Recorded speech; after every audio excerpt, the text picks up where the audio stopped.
Сәлем достар, бүгін мен сіздерге VistaGrade немесе Krell атауымен танымал сервис туралы айтатын боламын. Бұл сервис не үшін керек?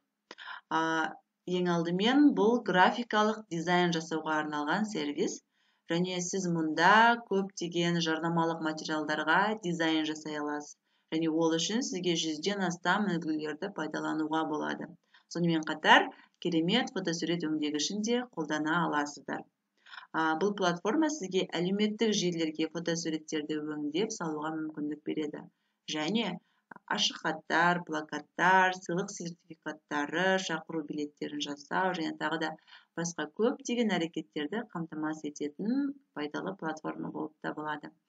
Бұл платформада жұмыс жасау үшін әрине сізге ең алдымен тіркелу қажет. Сол себептен біз тіркелу батырмасын басамыз және келесі терезеге өтеміз. Мұнда сізге Google, Facebook, Apple аккаунттар арқылы тіркелуге болады.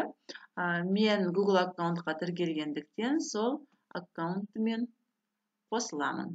Және сізге басты бет шығады. Басты бетте көретін болсақ, мұнда дизайн үлгілері көрсетілген. Сіз өзіңіздің дизайныңызды жасауға болады, немесе дайын үлгілерді қолдануға болады. Мұнда шақырту үлгісі көрсетілген, және сыйлық сертификаттары, плакат, ашық хат және әлеуметтік желілердің дизайн үлгілері көрсетілген.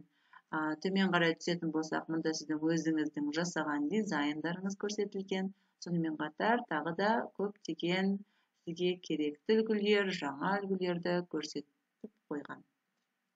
Ал енді бүгін сіздерге қазір мен шақырту форматында бір жұмысты көрсеткім келіп жатыр. Ол үшін сіздер мұнда іздеу парақшасында өзіңіздің қалаған үлгіңізді таңдай аласыз. Қарап отырсаңыздар, бірінші бұл жерде көбінесе әлеуметтік желілерге өте көп көңіл бөлінген. Сонымен қатар айта кететін жайт, тек браузермен ғана емес, сонымен өздеріңіздің смартфон арқылы да қолдана аласыздар.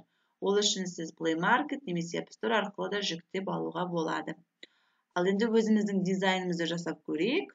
Қазір мен сіздерге шақырту үлгісін алып, бір үлгіні көрсеткім келіп жатыр. Мұнда шақырту батырмасын басқаннан кейін бізге міне дайын үлгілер шығады. Және тақырып, кез келген тақырыпты жазуға болады. Сол тақырып арқылы бізге үлгілер көрсетіледі.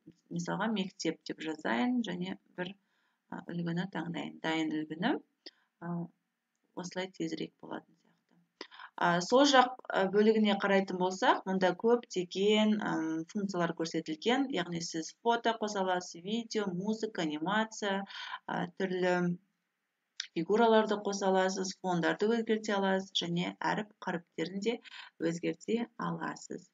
Ал енді қазір бізге дайын үлгіні көрсетілген. Бұны сіз жазып өзгертесіз. Мен қазір мұнда өзімнің мектебімді жазып өзгертейін.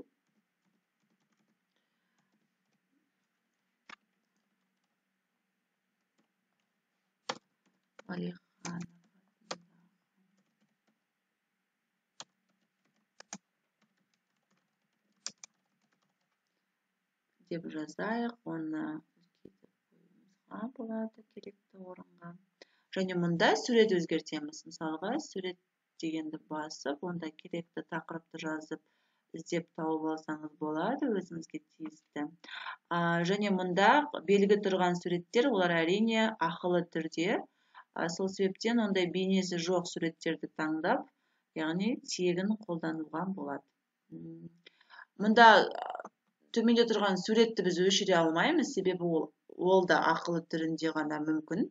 Сол себептен тек осылай үстіне қойып қоямыз. Бізге, яғни, тегін түрі керек болғандықтан осылай жасаймыз. Тегін түрі де бізге өте көп көмектеседі. Сол себептен көп мүмкіндіктері бар, қолдануға болады. Өзіңіз көп пайдаланып, сізге өте пайдалы десеңіз, әрине ақылы түрін қосып алуыңызға болады. Неке қазір біз суретті қойдық. Мұнда шебер сабақ деп алайын. Шебер сабаққа шақырту болсын. Уақытын белгілейік. Мысалға 23 тамыз деп алайын. Және уақыты таңғы 8 болсын.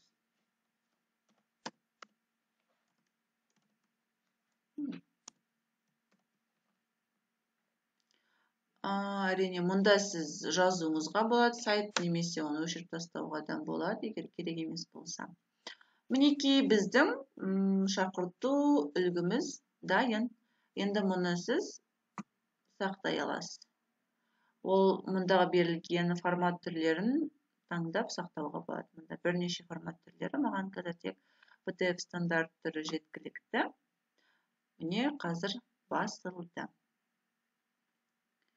Осы шақырту билетті әрине басып алғаннан кейін шығарып таратуға болады, немесе электронды түрде таратуымызға әбден болады. Рахмет, жұмыстарыңызға сәттілік, назарларыңызға рахмет. Қазір менде сақталған түрін көрсетейін. Мінекей. Сау болыңыздар.